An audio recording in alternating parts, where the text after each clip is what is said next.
बिस्मिल्लाहिर्रहमानिर्रहीम। अस्सलाम वालेकुम स्टूडेंट। जी स्टूडेंट्स, आज हम थ्योरम 9.1 स्टार्ट करते हैं। इससे पहले जो 10 यूनिट है वो आपको 8 यूनिट वो आपको प्लेलिस्ट से मिल जाएगा। और जी स्टूडेंट्स, अगर आपने मेरा चैनल सब्सक्राइब नहीं किया काइंडली सब्सक्राइब कर दें और साथ ही बेल आइकन पर क्लिक कर दें ताकि हर आने वाली न्यू वीडियो आप तक पहुंच सके। थ्योरम 9.1 में आपको कह रहे हैं one and only one circle, मतलब आपने सिर्फ और सिर्फ क्या करना है, एक सर्कल ड्रॉ करना है। Can passes through 3 non collinear point. आपको कह रहे हैं अपने के पास वो जो एक सर्कल है वो 3 नॉन कोलिनियर पॉइंट से पास हो रहा है, ये हमने प्रूव करना है। अब कोलिनियर पॉइंट्स और नॉन कोलिनियर पॉइंट्स क्या होते हैं? कोलिनियर पॉइंट फॉर एग्जांपल आपके पास ये एक लाइन है, इसके ऊपर आपके पास पॉइंट्स आ जाए, इसको आप क्या कहते हैं? कोलिनियर पॉइंट्स, ठीक है। और नॉन कोलिनियर पॉइंट्स रेंडमली, मतलब एक स्ट्रेट लाइन के ऊपर आ जाएंगे, वो कोलिनियर। फॉर एग्जांपल इस तरह अगर 3 पॉइंट्स आ रहे हैं जिस तरह सर्कल है, तो ये आपके पास कौन से पॉइंट्स होंगे? Non collinear point. रेंडमली आपके पास पॉइंट्स आएंगे, इसको आप क्या कहते हैं? Non collinear points. अब थ्योरम की स्टेटमेंट में आपको कह रहे हैं कि आपके पास एक सर्कल है, आपने प्रूफ करना है उस सर्कल से 3 नॉन कोलिनियर पॉइंट्स क्या हो रहे हैं? पास हो रहे हैं। अब हमने क्या किया, एक सर्कल ड्रॉ कर दिया। एक पॉइंट आपने ए को बोल दिया, एक बी को और एक सी को। हमने 3 पॉइंट्स यहां पर कह दिए, ए बी एंड सी आपके पास पॉइंट्स आ जाएंगे। हम यहां पे इसको ड्रॉ कर लेते हैं। ये यहां पर हमने एक सर्कल ड्रॉ किया, एक पॉइंट मैंने ए कह दिया, एक पॉइंट यहां पर हम बी कह देते हैं और एक पॉइंट हमने सी कह दिया। 3 non collinears point, 3 non कोलिनियर्स points हमने ले लिया। अब इसके गिवन में आपको कह रहे हैं A B and C are 3 non collinears point. Yes, आपके पास डायग्राम में देखें ए बी एंड सी आपके पास क्या 3 नॉन कोलिनियर पॉइंट्स हैं। आपने प्रूफ ये करना है कि वो जो 3 नॉन कोलिनियर पॉइंट्स हैं वो सर्कल से क्या हो रहे हैं? पास हो रहे हैं, ठीक है। मतलब 1 2 3 ये सर्कल से पास हो रहे हैं, ठीक है। सर्कल की जो बाउंड्री है उसके ऊपर आपने 3 कोलिनियर पॉइंट्स लिखने हैं। अब कंस्ट्रक्शन चाहिए, हमने थ्योरम को प्रूव करना है, तो प्रूव करने के लिए आपको कंस्ट्रक्शन चाहिए होता है। कंस्ट्रक्शन हम खुद से लेते हैं, ठीक है। और ये कंस्ट्रक्शन हम क्यों लेते हैं? क्योंकि थ्योरम को आपने प्रूव करना होता है। अच्छा, कंस्ट्रक्शन में आपको कह रहे हैं join B to A and C. आपने क्या करना है, पहले सबसे ये आपके पास सेंटर है, इसको ओ का नेम दे दें। ज्वाइन ए टू बी, आपने ए से बी ज्वाइन किया, and join B to C, हमने ये ज्वाइन कर दिया।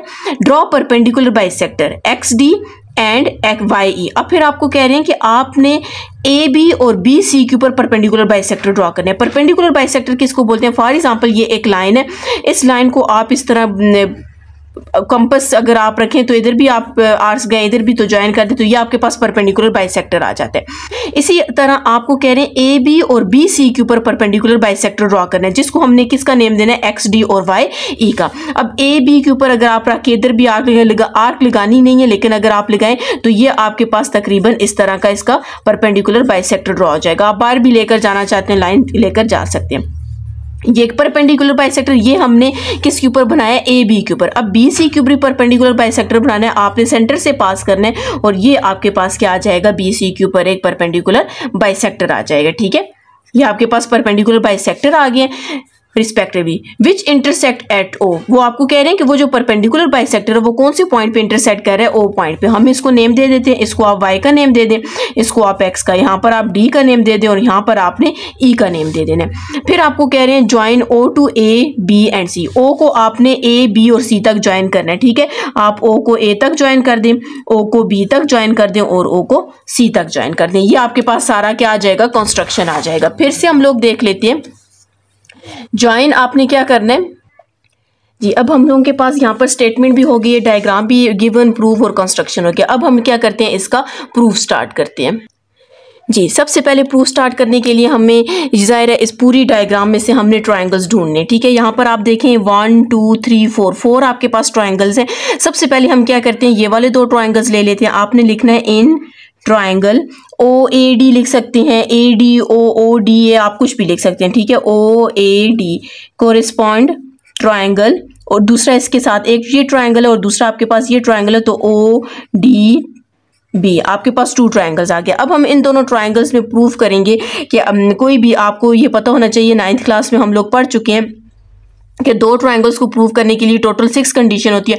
उन 6 कंडीशन में से आप कोई भी 3 कंडीशन प्रूव करें तो आप कह सकते हैं कि ये दोनों ट्रायंगल आपस में क्या कॉन्ग्रेंट है। ठीक है, तो हमने यहाँ पर फिलहाल ये शो करना है ये दोनों ट्रायंगल आपस में क्या कॉन्ग्रेंट है। सबसे पहले हमने क्या किया था, ए और बी से हमने एक परपेंडिकुलर ड्रॉ किया था। जब आप परपेंडिकुलर ड्रॉ करते हैं, फॉर एग्जाम्पल ये एक आपके पास लाइन है, इस लाइन से जब आप परपेंडिकुलर ड्रॉ करते हैं तो इधर भी 90 का एंगल बनता है, इधर भी 90 का एंगल बनता है। तो यहाँ पर अगर आप देखें तो यहाँ पर भी आपके पास 90 का एंगल है, यहाँ पे भी आपके पास 90 का एंगल है। अगर आप इसको एंगल 1 और एंगल 2 का भी नेम दे दे तो ठीक रहेगा। ठीक है, आप लिख सकते हैं एंगल 1 कॉन्ग्रेंट एंगल 2। तो इसका रीजन आपके पास क्या होगा, राइट एंगल्स।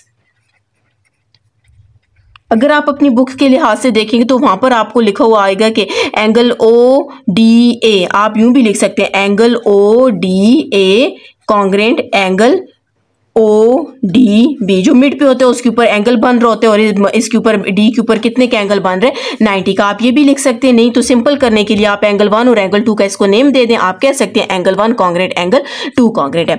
अब यहाँ पर आपको बोला ये ए बी से हमने परपेंडिकुलर बाइसेक्टर ड्रॉ किया था, तो जाहिर है जब आप परपेंडिकुलर बाइसेक्टर ड्रॉ करते हो तो इधर भी कंपास रख के आर्क लगाते हो, नीचे भी लगाते हो, तो यूं, तो इसका मतलब है ये वाली लाइन इस लाइन की क्या आ जाती है, कॉन्ग्रेंट आ जाती है। इसी तरह ए डी कॉन्ग्रेंट क्या हो जाएगा, A D congruent D, A D congruent D B आ जाएगा। मतलब ये वाली लाइन इस लाइन की क्या हो जाएगी, कॉन्ग्रेंट आ जाएगी। तो आप यहां पर लिख सकते हैं डी इसका क्या है, mid point of A B. आप लिख सकते हैं डी इज दी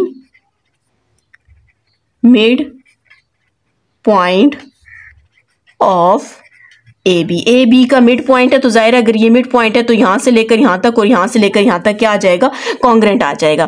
फिर हम लोग लिखते हैं ये 2 ट्रायंगल्स है, तो आप देखें ये ओ डी वाली लाइन इस ट्रायंगल में भी लाइन है और ओ डी वाली लाइन इस ट्रायंगल में भी है, तो आप लिखेंगे O D congruent O D, दोनों आपस में कॉन्ग्रेंट है और इनका रीजन आपके पास क्या आएगा, कॉमन आएगा, क्योंकि ये एक लाइन है वो कॉमन लाइन है, दोनों ट्रायंगल्स में आ रही है। अब आप देख सकते हैं हमने यहाँ पर 3 जो आपके पास कंडीशन होती है ट्रायंगल्स को प्रूव करने की, टोटल 6 होती है, यहाँ पर हमने 3 प्रूव कर दिए। तो जब आप 3 प्रूव कर दें तो आप कह सकते हो कि ये दोनों ट्रायंगल आपस में क्या कॉन्ग्रेंट है। मतलब ट्रायंगल ओ ए डी आपके पास कॉन्ग्रेंट आ जाएगा, ट्रायंगल ओ डी बी, ये दोनों ट्रायंगल्स कॉन्ग्रेंट आ जाएंगे। ठीक है, और इसका रीजन आप क्या लिखेंगे, आप यहाँ पर देखें फर्स्ट पे हमने क्या प्रूव किया था, एंगल प्रूव किया था, ये आपके पास एंगल है, सेकंड में आपके पास साइड है और थर्ड भी आपके पास क्या है, साइड है। तो आप यहाँ पर लिख सकते हैं side angle side congruent side angle side, आप ये लिखें, या फिर आप साइड एंगल साइड पोस्टुलेट भी लिख सकते हैं, एक ही बात है। ठीक है, अब आपने प्रूव कर दिया कि ये वाला जो ट्रायंगल है ये आपके पास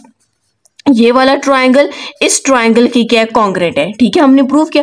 अगर ये दोनों ट्रायंगल्स कॉन्ग्रेंट है तो इसका मतलब है इन दोनों ट्रायंगल्स की सारी साइड्स भी कॉन्ग्रेंट है। कितनी साइड्स होती हैं, 3 साइड्स होती हैं, 3 साइड्स भी इनकी आपस में कॉन्ग्रेंट है और इनके अगर यहाँ पर एंगल देखे जाएं तो वो एंगल भी आपके पास क्या है, कॉन्ग्रेंट है। तो क्या हम लिख सकते हैं कि ओ ए कॉन्ग्रेंट ओ बी। जाहिर आपने बोला कि दोनों ट्रायंगल्स कॉन्ग्रेंट है, तो अगर दोनों ट्रायंगल्स कॉन्ग्रेंट है तो उसका मतलब है ओ ए कॉन्ग्रेंट किसकी इक्वल आ जाएगा, कॉन्ग्रेंट ओ बी की इक्वल आ जाएगा। तो इसका रीजन आप लेंगे कोरेस्पॉन्डिंग साइड, ये कोरेस्पॉन्डिंग साइड ले रहे हैं। ठीक है, ओ की कोरेस्पॉन्डिंग साइड कौन सी है, ओ बी है। इसी तरह आपके पास डी बी की कोरेस्पॉन्डिंग साइड कौन सी है, ए डी है। तो आप लिखेंगे कोरेस्पॉन्डिंग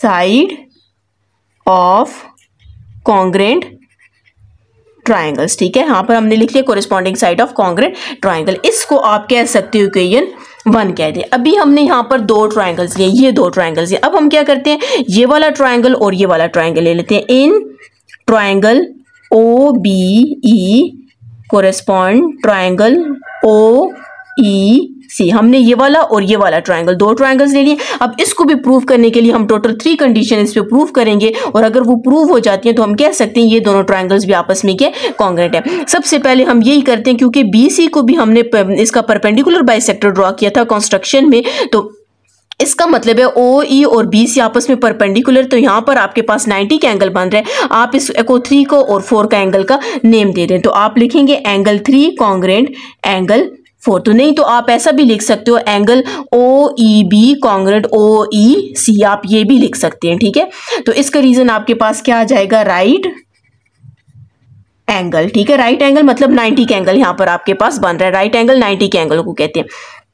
उसके बाद जब आपने यहाँ से परपेंडिकुलर बाइसेक्टर ड्रॉ किया तो इसका मतलब है जब परपेंडिकुलर बाइसेक्टर ई इसका किसका मिड पॉइंट है, बी सी का मिड पॉइंट है। अगर ये मिड पॉइंट है तो बी ई आपके पास क्या हो जाएगा, बी ई कॉन्ग्रेंट ई सी कॉन्ग्रेंट। अगर ये दोनों कॉन्ग्रेंट है तो इसका आप रीजन क्या देंगे, E is the mid point of, E is the mid point of B C, B C का क्या आ जाएगा, मिड पॉइंट आ जाएगा। अब आपके पास ओ ई वाली जो लाइन है वो इस ट्रायंगल में भी है, इस ट्रायंगल में भी है। आप लिखेंगे ओ ई कॉन्ग्रेंट ओ ई, आपके पास ये दोनों कॉन्ग्रेंट है और इसका रीजन आपके पास क्या आ जाएगा, कॉमन आ जाएगा, क्योंकि आपके पास ये दोनों, ये वाली लाइन दोनों ट्रायंगल्स में आ रही है। अब जब आपने 3 कंडीशन प्रूव कर दी है तो आप कह सकते हो कि ये दोनों ट्रायंगल भी आपस में क्या कॉन्ग्रेंट है। ठीक है, ये हमने प्रूव कर दिया कि 2 ट्रायंगल्स, हमने पहले भी 2 ट्रायंगल्स प्रूव किए, अब ये 2 ट्रायंगल्स भी प्रूव कर दिए। अब सबसे पहले आपने देखना है ये आपके पास एंगल है, ये आपके पास साइड है और ये भी आपके पास साइड है। तो आप लिखेंगे साइड एंगल साइड, मतलब ये एक ट्रायंगल की साइड एंगल साइड हमने ली है और साइड एंगल साइड आपके पास क्या है, कॉन्ग्रेंट आ जाएंगे। अब हमने यहाँ पर प्रूव कर दिया है कि ये वाला पूरा ट्रायंगल इस पूरे ट्रायंगल की क्या कॉन्ग्रेंट है। अगर ये दोनों ट्रायंगल्स कॉन्ग्रेंट है तो इसका क्या मतलब हुआ कि आपके पास इन दोनों ट्रायंगल्स की सारी साइड्स भी आपस में कॉन्ग्रेंट है और सारे एंगल्स भी कॉन्ग्रेंट है। तो क्या हम लिख सकते हैं कि ओ बी कॉन्ग्रेंट ओ सी, जी हम लोग लिख सकते हैं, क्योंकि ये ओ बी की जो कोरेस्पॉन्डिंग साइड कौन सी है, ओ सी है। तो आप इसका रीजन देंगे corresponding side of congruent triangles, इसको हम इक्वेशन 2 बोल देते हैं। ठीक है, अब आपके पास इक्वेशन 1 और इक्वेशन 2 आई है तो आप लिखेंगे फ्रॉम इक्वेशन 1 एंड 2, आप रीजन भी लिख सकते हैं from equation 1 and 2। O B आप यहां पर देखें, O B O A congruent O B, हमने लिखा ओ ए कॉन्ग्रेंट ओ बी, और ओ बी किसके कॉन्ग्रेंट है, ओ सी के, तो आप लिखेंगे ओ सी के कॉन्ग्रेंट है। इस ये आपके इस यहां पर आप लिख सकते हैं फ्रॉम इक्वेशन 1 एंड 2, यहां पर लिख लें फ्रॉम इक्वेशन 1 एंड 2, और इस प्रॉपर्टी को आप किसका नेम देते हैं, ट्रांजिटिव प्रॉपर्टी। ठीक है, ये आप लिखेंगे यहां पर कौन सी प्रॉपर्टी यूज हुई है, ट्रांजिटिव प्रॉपर्टी यूज हुई है। ठीक है, ये देखें ओ ए कॉन्ग्रेंट ओ बी और फिर ओ बी किसके कॉन्ग्रेंट है, ओ सी के कॉन्ग्रेंट है। इस प्रॉपर्टी को आप किसका नेम देते हैं, ट्रांजिटिव प्रॉपर्टी। अब यहां पर हमने यही चीज प्रूव करनी थी। देखें क्वेश्चन में आपको बोला गया था आपके पास 3 नॉन कोलिनियर पॉइंट्स हैं, वो पास एक सर्कल से पास हो रहे हैं। ठीक है,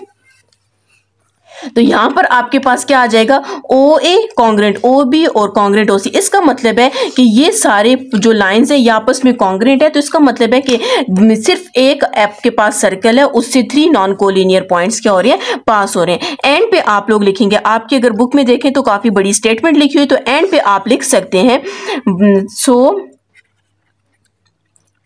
1 एंड ओनली 1 सर्कल कैन, ये पूरा आप लिख सकते हैं। ठीक है, can pass through the points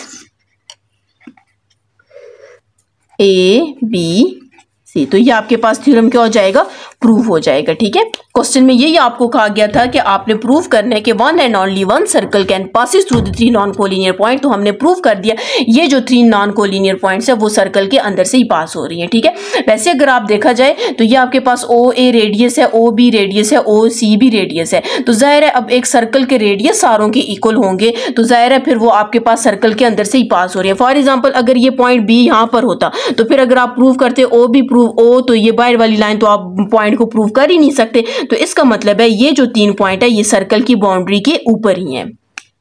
ji students, अगर आपने मेरा चैनल सब्सक्राइब नहीं किया काइंडली सब्सक्राइब कर दें, साथ ही बेल आइकन पर क्लिक कर दें ताकि हर आने वाली न्यू वीडियो आप तक पहुंच सके।